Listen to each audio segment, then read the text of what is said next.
the weight is crushing down and hope feels far from here, when the cave is cold and dark, yet your whisper says, I am near.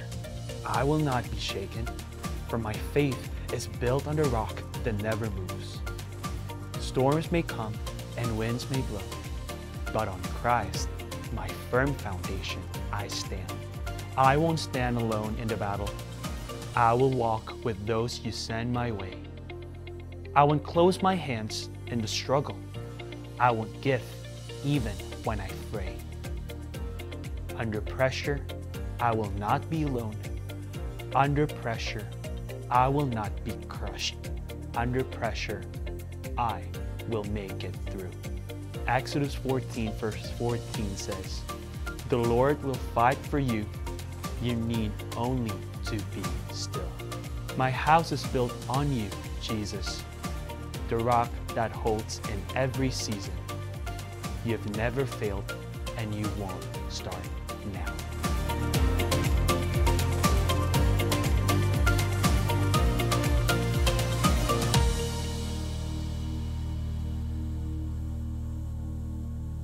Musim di sini bertunas, pertama bunga dan berbunga, bunganya sudah keluar dan tanda-tandanya penuh buah anggur yang ranum. Jadi ada 3 musim di sini. Selain ada 3 carang atau 3 cabang, 3 cabang ini akan diartikan untuk juru minum itu, ya. Tapi di sini juga ada kata 3 yang lain yang tersembunyi, bertunas, berbunga dan berbuah, yang sebenarnya artinya ini adalah untuk Yusuf itu sendiri, ya.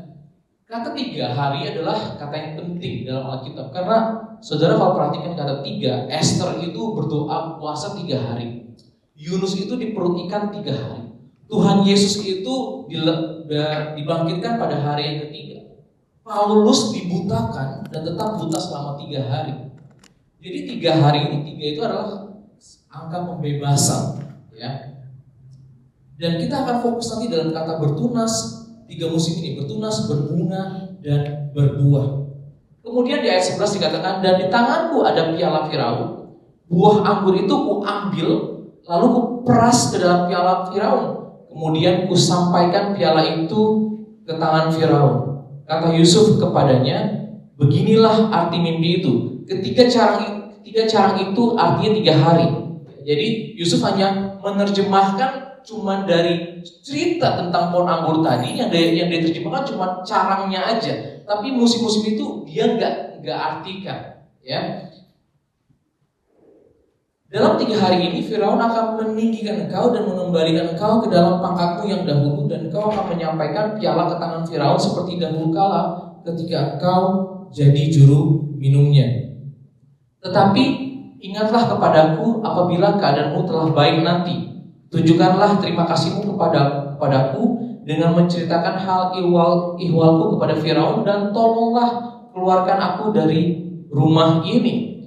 Dan dia minta referensi, dia minta, karena dia selama ini udah dikurung, dia minta tolong kepada otoritas yang lebih tinggi supaya dia bisa ditolong, dikeluarkan. Sebab aku dicuri begitu saja dari negeri orang Ibrani, dan di sini pun aku tidak pernah melakukan apa-apa yang menyebabkan aku layak dimasukkan ke dalam liang tutupan ini. Dan judul firman Tuhan hari ini saya beri judul No Pressure, No Diamonds. Ya, tidak ada tanpa tekanan tidak ada berlian. Benar ya saudara? Berlian itu dibuat, ya, saya ngomongin natural diamond. Ada 2 jenis diamond atau berlian yang ada di pasaran sekarang. Natural diamond yang dibentuk oleh ribuan atau jutaan tahun yang lalu karena ada pressure di bawah bumi kita dan kedorong dan keluar. Tapi zaman sekarang ini saudara, ada namanya lab diamonds. Artinya diamonds yang dibuat di lab sebenarnya, ya. Dengan cara apa? Ada 2 metode yang harus digunakan untuk membuat diamond ini. Pertama adalah high pressure, high temperature, dan kemudian adalah chemical vapor deposition. Jadi ada perlu tekanan, ya. Ada juga bilang kenapa kita harus membeli yang buatan lab, karena bebas dari konflik, ya. Karena yang diamond biasanya ada darah yang bertumpah untuk mendapatkan berlian dari suatu daerah, lebih gitu. Dan hari ini saya cuma pengen kasih satu poin, ya, cuma kasih satu poin yang saudara bisa bawa pulang, yaitu pressure adds value. Tekanan memberikan nilai atau menambah nilai. Ya, katakan sama-sama, pressure adds value. Nah, siapa yang pernah mengalami tekanan di sini? Pasti semua orang. Saya percaya pasti semua orang pernah mengalami tekanan. Ya, kenapa jus jeruk itu harganya lebih mahal dari jeruk itu sendiri? Pernah saudara pikir? Karena ada biaya tekanan. Ya, karena ada biaya tekanan itulah yang membuat harga jus lebih mahal daripada jeruknya itu sendiri. Dan dalam dunia bisnis, saya bukan orang bisnis, tapi saya pernah belajar ada istilah namanya value added. Value added itu adalah seperti tadinya pohon, mungkin harganya $1, karena ada di proses, ada penekanan, berubah bentuk menjadi kayu, ya, kayu siap untuk membentuk, mungkin $5. Tapi karena udah dibentuk lagi dan sedemikian rupa, naik nilainya menjadi $20 karena jadi bangku. Ya, jadi ternyata tekanan itu adalah memberikan nilai. Definisi dari value added saya bacakan. Value added is how a product or service value can increase before a company sells it to customer. Di Jakarta saya suka potong rambut, ya. Ada potong rambut di mall yang mahal 200.000, ada juga di jalan, ya. Ada saya nyebut brand deh, namanya The Captain gitu ya. Saya suka banget. Cuma 70.000, habis dipot. Dia pertama ngasih botol minum, ya, bayangin dikasih minum. Udah gitu pas lagi potong dikasih ini lagi anduk, ditutupin mata. Wah, senang banget deh. Udah dicukur, lama banget cukurnya, dia nggak terburu-buru. Setelah dicukur dipijat. Dan itulah yang namanya added value. Sehingga saya datang lagi ke situ. Saya nggak mau berpaling ke tempat yang lain karena bagi saya dia adalah bernilai. Ya. Dan hari ini saya akan mengasih tahu ada yang namanya mesin kopi. Ya, saudara di belakang dilayani sama Endro. Ya, hari ini juga sama Yuting. Ini ada mesin, dua mesin ini lah sebenarnya menurut saya mesin tekan. Ya, mesin untuk menekan. Walaupun menekannya grinder itu udah potongannya halus. Kan kalau nggak ada grinder apa yang dilakukan? Ditumbuk pas supaya halus, bener nggak? Dan yang kedua juga adalah mesin tekan juga. Fungsi dari mesin-mesinnya adalah untuk menekan, untuk meningkatkan nilai tambah. Dan saya undang Andrew untuk maju ke depan. Dia kan ahli kopi nih. Saya pengen tahu ya bagaimana proses pembuatannya. Cuma next slide please. Halo semua. Ya, jadi yang bisa dilihat foto itu ya, paling kiri itu kan biji kopi. Ya, jadi yang pertama itu biji kopi. Ya kalau dijual harganya udah pasti lebih murah daripada yang udah jadi yang di paling kanan itu. Paling kanan itu espresso. Ya palingan yang kiri kayak gitu beli 200 gramnya $10-11. Tapi kalau yang sebelah kanan itu secangkirnya palingan satu cangkir itu pakainya 20 gram. 20 gram biji kopi jualnya $5. Jadi sekarang udah naik $6. Ya. Jadi untuk buat ke paling kanan itu buat espresso itu kita membutuhkan pressure ya. Jadi kalau nggak ada pressure itu nggak akan bisa, rasanya tuh bakal nggak balance ya, jadi sepet kayak gitu rasanya. Asin yang kayak tadi bapak-bapak ibu-ibu sudah minum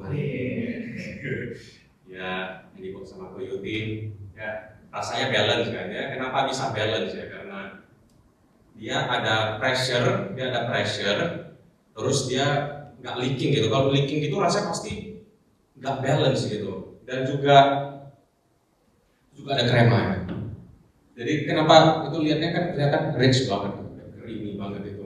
Ya itu karena semua dari pressure gitu. Jadi biasanya kalau mesin kopi yang udah agak rusak kayak gitu, ya pressure-nya bisa leak itu dari, kan ada itu samping-sampingnya itu sebenarnya ada karet gitu. Ada karetnya itu bisa longgar. Nah jadi kalau karetnya longgar itu pressure-nya itu keluar gitu, bocor. Ya, jadi dia nggak bakal sering situ gitu. Ya. Dan juga kenapa bisa mahal banget ya? Satu mesinnya bisa puluhan sampai ratusan juta. Mesin itu doang. Hitung listrik, belum hitung yang buat, belum hitung mesin grinder. Begitu sih. Ya. Terima kasih. Jadi kalau saudara ke supermarket ya, harga biji kopi itu tadi kita bilang $10, $11. Dan kemudian ada juga sih yang jual udah di grind lebih mahal. Karena lagi ada biaya tekan. Dan kemudian ada penekanan lagi ya pada kopi itu sehingga ada krema yang keluar. Belum lagi susu juga pas lagi di steam sebenarnya juga ada penekanan. Fungsi dari tekanan ini adalah merubah bentuk, merubah struktur. Saudara taruh susu, cuma taruh di microwave, dipanasin dengan suhu yang sama 60 derajat dibandingkan 60 derajat dipakai di froth ya, di steam, beda hasilnya, strukturnya berbeda. Jadi nggak semua tekanan itu bahaya. Ada tekanan yang baik yang menambah nilai saudara. Sampai sini mengerti ya? Saya cuma mau ngasih tahu bahwa hari ini jangan takut dengan namanya tekanan. Pressure adds value. Tekanan itu menambah nilai kepada saudara dan saya. Dan mari kita lihat tekanan yang dihadapi oleh Yusuf. Ya, di ayat 10 dikatakan juru minum itu bermimpi pohon anggur itu ada 3 carangnya. Jadi dia bilang, aku bermimpi di depanku ada pohon anggur. Kita tahu bahwa ini sebenarnya berbicara tentang Yusuf itu sendiri. Di depanku ya ada pohon anggur dan pohon anggur itu ada 3 carangnya dan baru saja pohon itu mengalami musim yang pertama bertunas, kemudian berbunga, dan yang ketiga berbuah. Ya. Dan hari ini saya mau bawa saudara, saya pernah bawakan sebelumnya, yaitu ada 3 musim. Pertama musim bertunas, buds, blossom, berbunga, dan juga berbuah, matang. Ya. Hari ini kita akan melihat bahwa ternyata pressure itu baik adanya. Nah, tapi saya mau ngasih tahu ke semua pressure itu baik. Jadi kita harus bisa mendeteksi. Saya mengalami tekanan, apakah tekanan ini sebenarnya dari Tuhan baik atau bukan? Karena ada orang-orang juga yang mengalami tekanan karena mereka berbuat salah, berbuat dosa. Jadi kita nggak bisa bilang bahwa itu tekanan itu baik. Tekanan itu bisa menghancurkan, ya. Dan kita akan belajar di sini. Kalau kita lihat di musimnya Yusuf yang dialami di fase bertunas, kemudian berbunga dan matang, itu selalu ada 4 komponen, ada 4 hal yang terjadi bersama-sama, yaitu ada favor, ya, ada function atau berfungsi. Ingat Pastor Phil pernah khotbah di sini tentang Yusuf, dia fokuskan kepada yang berfungsi, dan kemudian ada pressure, dan kemudian ada transformasi dan value ditambahkan kepada Yusuf, ya. So how do you know if it is good pressure? Pressure-nya itu harus didampingi oleh ketiga ini. Ada favor, ada kesempatan untuk berfungsi, atau kita punya akses untuk melakukan fungsi kita. Dan yang ketiga adalah ada transformasi. Nah, kalau pressure itu dikelilingi atau bersama-sama dengan favor, function, and transfer, maka saya percaya, saya jamin, seperti yang pattern atau pola yang dialami oleh Yusuf, itu pasti membawa kebaikan buat kita. Favor berbicara tentang akses atau trust. Function berbicara tentang to serve about others. Pressure itu berbicara tentang tekanan yang merubah dia. Transformasi itu berubah perubahan. Dan it will add value to your life. Mari kita bahas dari fase yang pertama, yaitu bertunas. Ya, apa yang terjadi di Kejadian 37? Inilah fasenya dia bertunas. Kalau kita berbicara favor di pasal 37, dia itu difavoritin sama bapaknya. He's a favorite son among all. Ya, dia tuh yang dikasih sama bapaknya. Ada favor di sana. Bahkan dibuatkan jubah, jubah yang indah kepada Yusuf.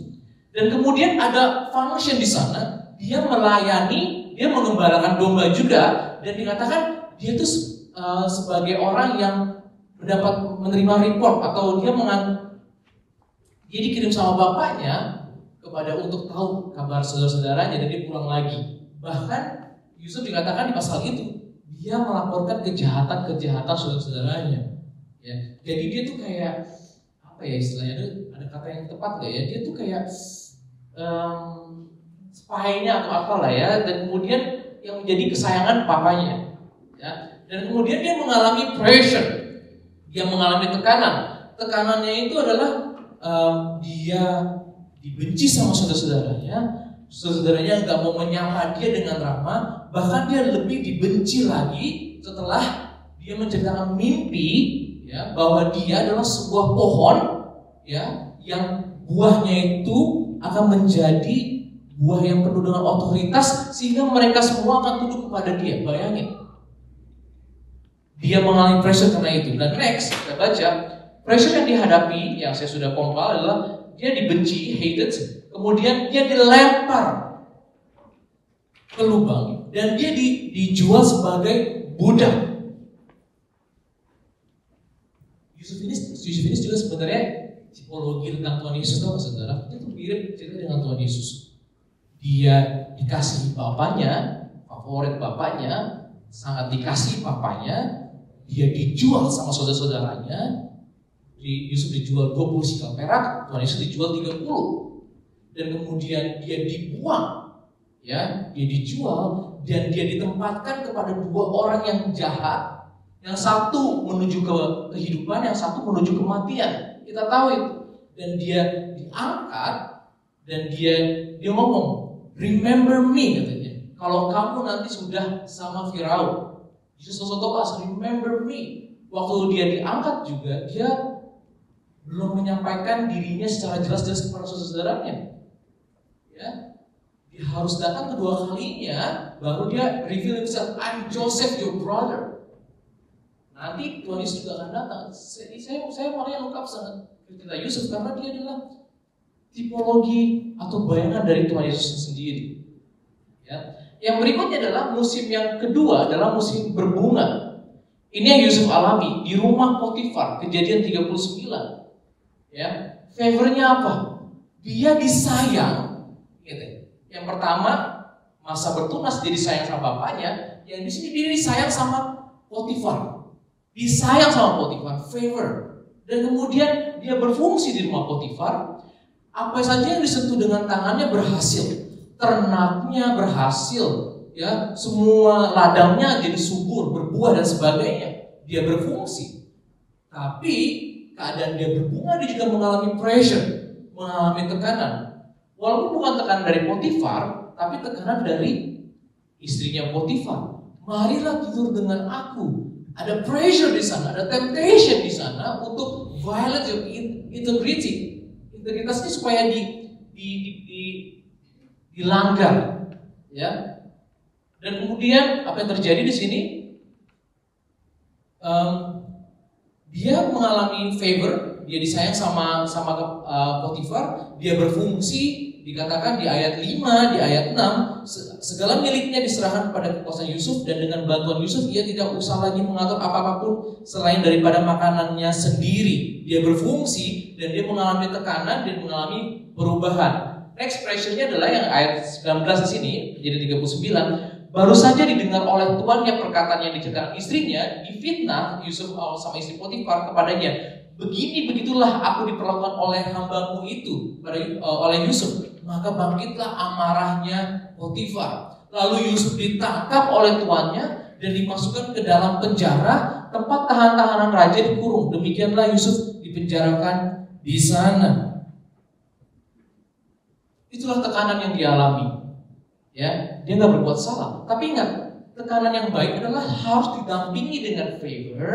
Saudara punya akses, saudara dipercayakan sesuatu, dan saudara bisa berfungsi. Ada tekanan, jadi expect tekanan untuk datang. Karena kalau nggak ada tekanan, segala sesuatu yang nggak ada tekanan, saudara akan kehilangan nilainya. Nggak pasti itu. Ban saudara yang bocor, yang leaking itu akan pasti nggak bagus nilainya. Saudara suka main bola basket juga harus ada pressure yang ditahan di sana supaya bisa bounce back. Ya. Jadi tekanan itu memberikan nilai. Dan berikutnya adalah di masa yang ketiga, ingat ya, ada 3 musim yang dialami, yaitu musim bertunas, berbunga, dan kemudian berbuah di sini. Apa favor yang dialami saat dia berbuah? Ya. Dia disayang sama kepala penjara. Dikasih kepercayaan sama kepala penjara. Tetapi Tuhan menyertai Yusuf dan melimpahkan kasih setianya kepadanya dan membuat Yusuf kesayangan, favor bagi kepala penjara itu. Tadi sama bapaknya di musim pertama, musim kedua sama Potifar, dan yang sekarang sama kepala penjara. Sebab itu kepala penjara mempercayakan semua tahanan dalam penjara itu kepada Yusuf dan segala pekerjaan yang harus dilakukan di situ dialah yang mengurusnya. Jadi ada fungsi juga, dia mengurus kerjaan. Jadi bukan favor untuk cuma duduk-duduk aja, ya. Ada trust di sana dan dia juga berfungsi dan kemudian dia ada mengalami tekanan kembali. Karena tekanan itu sebenarnya fungsinya untuk merubah kita, untuk merubah. Tadinya cuma bertunas, kalau cuma sekedar bertunas itu gak ada hasilnya, harus mengalami pertumbuhan. Tahu saudara, untuk bertunas itu mengalami pressure dari tekanan matahari dari bawah, dan dia harus mengeluarin, ya. Dan ada tekanan di situ, dan kemudian ada mengalami perubahan berbunga, dan kita happy udah berbunga. Apakah stop di situ? Enggak, harus berbuah. Dan apa tekanan yang dialami saat dia di musim dia berbuah? Di ayat 14 dari Kejadian 40 dikatakan, waktu dia sudah menceritakan mimpi, menerjemahkan mimpi juru minum itu, dia ngomong gini, tetapi ingatlah kepadaku, ya, remember me, apabila keadaanmu telah baik nanti, tunjukkanlah terima kasihmu kepadaku dengan menceritakan hal ihwalku kepada Firaun, dan tolonglah keluarkan aku dari rumah ini, sebab aku diculik begitu saja dari negeri orang Ibrani, dan di sini pun aku tidak pernah melakukan apa-apa yang menyebabkan aku layak dimasukkan ke dalam liang tutupan ini. Tetapi apa? Yusuf tidaklah diingat oleh kepala juru minuman itu, melainkan dilupakannya.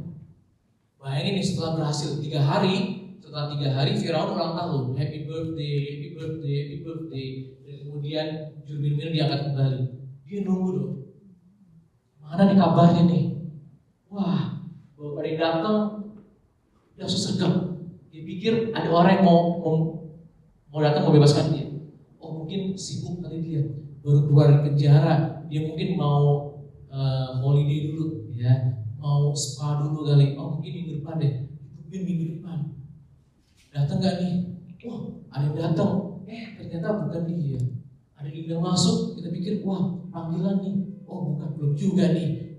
Tunggu lagi bulan depan. Ada yang, wah, semoga dia langsung ingat ya. Lalu dia dilupain 2 tahun. 2 tahun dia dilupain. Setiap ada yang datang, dia langsung sergap. Dia mengalami tekanan demi tekanan. Tadi kita baru membahas 3 musim nih, ya kan? Ingat gak tadi? Saya membawa saudara kepada suatu mimpi yang tidak diterjemahkan sama Yusuf. Bagian pertama adalah musim 1, musim 2, musim 3. Ya, itu bagian mimpi yang pertama. Bagian mimpi yang kedua yang tidak diterjemahkan sama Yusuf adalah di ayat 16. Di ayat 11. Dan di tanganku ada piala Firaun, kata gitu kan. Buah anggur itu ku ambil. Lalu apa? Ku peras, ditekan, pressure. Jadi ternyata jadi berbuah aja gak cukup. Harus diambil, harus dinikmati, kalau enggak akan jadi mubazir. Katanya buahnya ini, buah anggur itu diambil, lalu diapain? Diperas. Gak cukup lagi dia udah berbuah di penjara itu, dan dia itu harus diambil dan mengalami tekanan kembali supaya ada perubahan bentuk. Nah, dari musim 1 sebenarnya ada perubahan nilai yang Yusuf alami. Ya, dia ada mengalami suatu transformasi. Ada banyak hal yang bisa kita pelajari, tapi saya nggak akan membicarakan di sini. Dan kemudian pas lagi di rumah Potifar, dia juga mengalami suatu transformasi. Pas di penjara, karena penjaranya ini juga penjara tawanannya para raja, dia tahu yang namanya politik, dia tahu namanya berbicara dengan orang, dia tahu tentang bagaimana kerajaan itu bekerja, karena dia dengar tiap hari. Dia juga bertambah nilainya. Lalu ku peras ke dalam piala Firaun, kemudian ku sampaikan piala itu ke tangan Firaun. Kapankah Yusuf itu akan diserahkan kepada Firaun untuk digunakan oleh Firaun untuk kepentingannya dia, kepentingan Firaun? Kapankah itu? Nah, jawabannya adalah 2 tahun.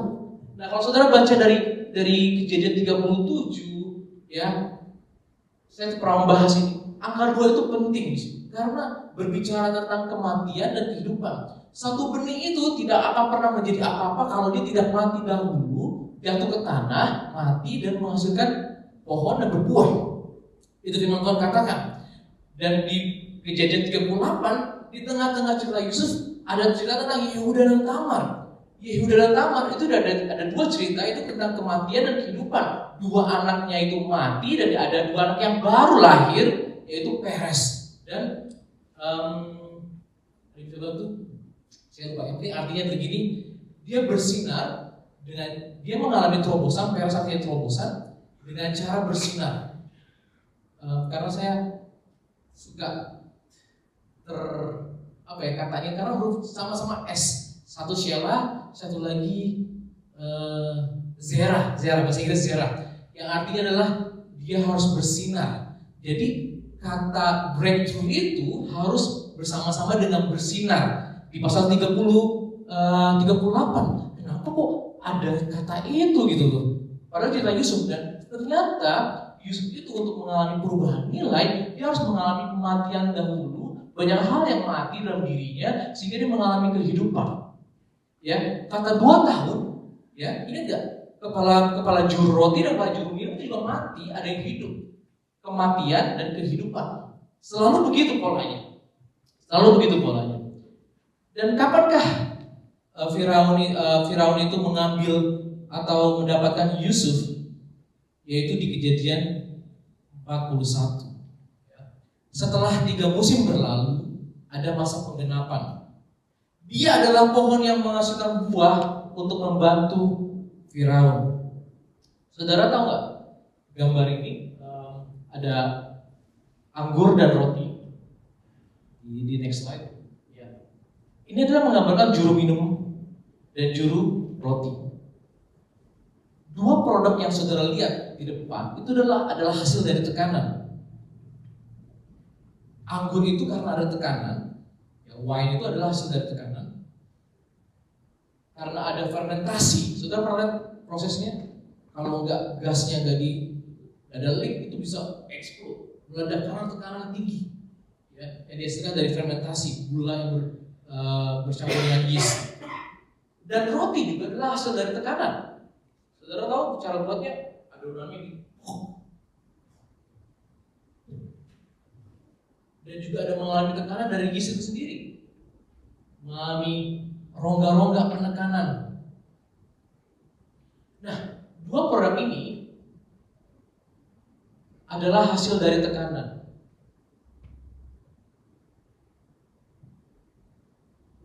Dan nilainya udah tinggi dari nilai sebelumnya.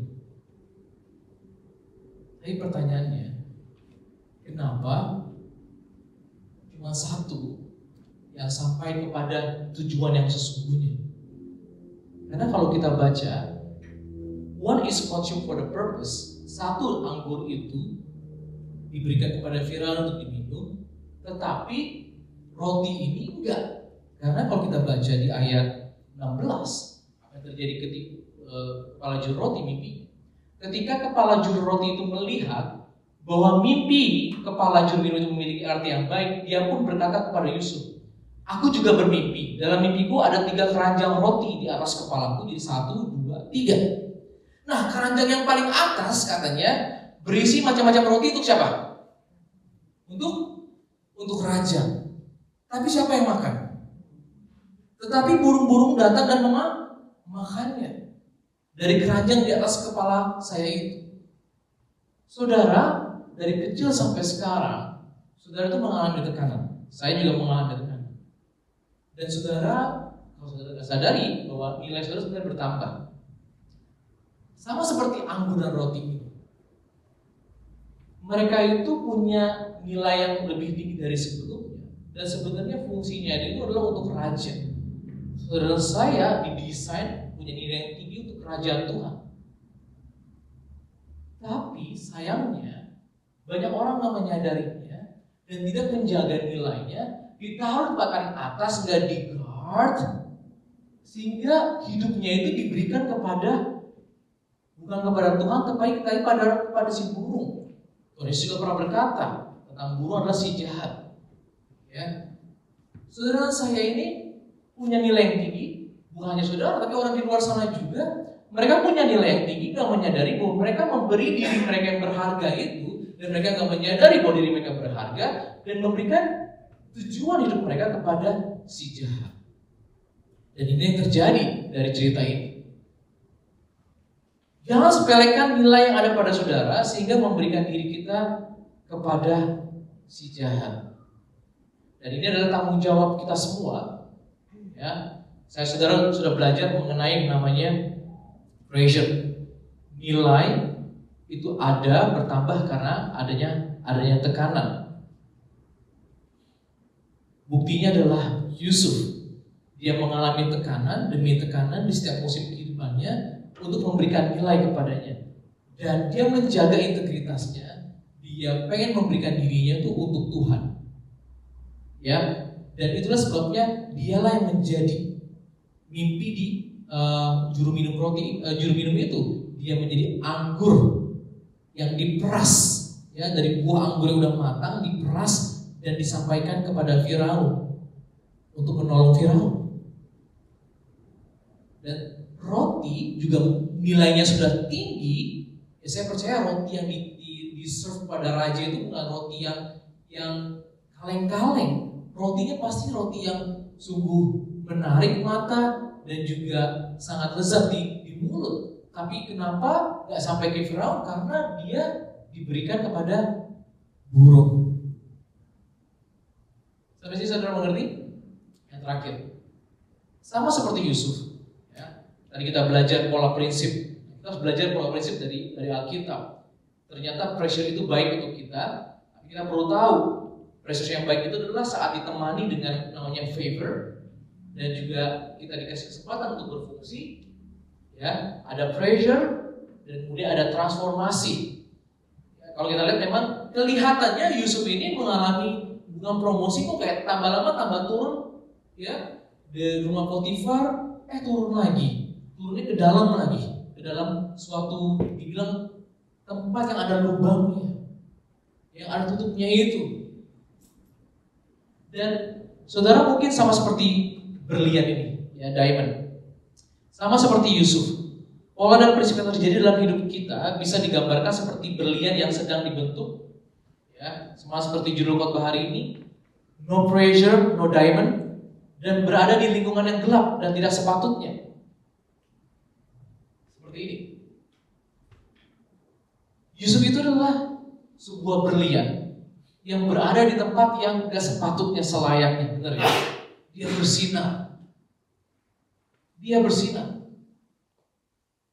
Tapi apakah Yusuf saat dia berada di setiap musim hidup, ya, dia mengalami tekanan, terutama dalam tekanan, dan dia ada di lingkungan yang bukan tempatnya berlian sih, bukan tempatnya berlian, tapi apakah dia meredupkan sinarnya gitu?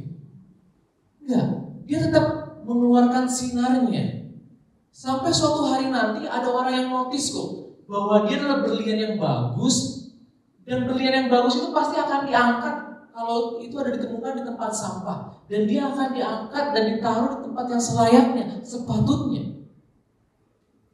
Itu yang terjadi pada Yusuf. Nah, pesan kita hari ini, pesan saya hari ini, saudara dan saya mengalami pressure, mengalami tekanan, banyak tekanan, financial pressure, ya, tekanan dari kerjaan, ya, dari kalau saudara punya anak, dari anak dan sebagainya. Tapi tekanan itu harus kita bisa manage dengan baik. Jangan bilang aku nggak mau hidup tanpa tekanan. That's wrong. You need pressure. You need pressure. Ya, saudara dan saya butuh tekanan. Ya, saya mau saudara pulang dari tempat ini, saudara mengalami tekanan. Oh iya, cek lagi. Ini tekanan ini benar gak sih tekanan yang Tuhan izinkan atau enggak? Selagi ada favor di situ, ada trust di situ, saudara dikasih akses, dan yang kedua, saudara bisa berfungsi, dan ada saudara tekanan, it's okay, it's fine. Tapi kalau saudara mengalami tekanan karena misalnya judi online gitu, atau pinjol gitu ya, dan saudara ditekan-tekan dicari, ya bertobatlah itu. Karena itu gak akan menolong saudara dan saya. Nah, pesan yang kedua yang mau saya sampaikan, teruslah bersinar. Kalau saudara mendapatkan favor, trust, dan kesempatan untuk berfungsi, teruslah bersinar. Karena Yusuf itu juga dia nggak tahu kapan dia keluar. Dia menunggu dan menunggu dan dia menunggu. Ya, suatu hari nanti pasti akan ada promosi kok. pasti akan ada pengangkatan, di mana kita akan ditempatkan pada posisi yang selayaknya atau sepatutnya. Yusuf juga sama seperti kita, hitung-hitungan dia.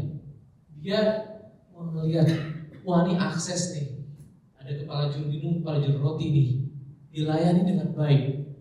Dan kemudian dia tahu kok bahwa mereka ini punya akses kepada Firaun. Dan dia bilang, ya mungkin kalau zaman sekarang kita bangun relationship dengan LinkedIn, ya atau dengan apapun yang kita coba bangun dari orang ke orang ke orang. Kita berusaha, aduh Tuhan saya mau keluar dari situasi saya seperti ini. Tapi cara kita adalah mengandalkan orang lain. Ya, boleh-boleh aja sih, sah-sah aja sih. Menurut saya nggak ada yang salah dengan itu. Sama seperti Yusuf, 2 tahun dia kecewa. Wah, aku dilupain. Tapi sebenarnya dia nggak dilupain. Karena Tuhan sedang mempersiapkan, saudara kalau saudara berfungsi, saudara bersinar, saudara baik sama orang nih. Menolong orang, tinggal waktunya aja nih. Pasti ada waktunya nanti nama saudara itu yang pop up. Karena ada sesuatu yang berbeda, saudara bersinar. Ya, nanti akan keluar konteksnya, saudara kan, oh iya, dia aja tuh, saya punya kenalan tuh, dan dia pasti bisa menolong saudara, menolong kamu dalam situasi seperti ini. Jadi jangan pernah lelah untuk bersinar, walaupun saudara ada di posisi yang sulit, di tempat yang paling gelap atau di kerumunan sampah, batu dan sebagainya. Hanya tunggu waktu, ya, dan saudara akan diangkat sama Tuhan. Yuk, saya sudah selesai. Jadi poin yang saudara perlu bawa pulang adalah pressure adds value. Tekanan menambah nilai kepada kita semua. Mungkin nilainya itu belum ditaruh di tempat yang sepatutnya, it's okay. Karena saudara sendiri sudah bernilai. Hanya tunggu saja caranya Tuhan, sehingga ada orang nanti yang lewat dalam perjalanan saudara dan bisa melihat kebaikan saudara. Mungkin dia akan lupa, tapi suatu hari nanti, no, I know that guy, he's so good.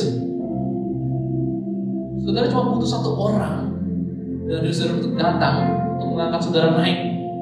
Dan pada saat yang sama juga saudara butuh 1 orang untuk menjatuhkan saudara ke paling bawah. Jadi baik-baiklah sama semua orang, layanilah. Ingat itu, ada favor yang pertama yang menemani tekanan, ada favor perkenanan, ada yang namanya kita berfungsi, kita harus berfungsi. Yang ketiga ada pressure, expect pressure. Jangan hilangkan pressure, tekanan harus ada. Yang keempat adalah transformasi. Izinkan transformasi itu terjadi. Karena itulah cara kita untuk merubah biji kopi menjadi bubuk. Kita pikir bubuk selesai, ternyata ada metode baru, dikasih tekanan lagi.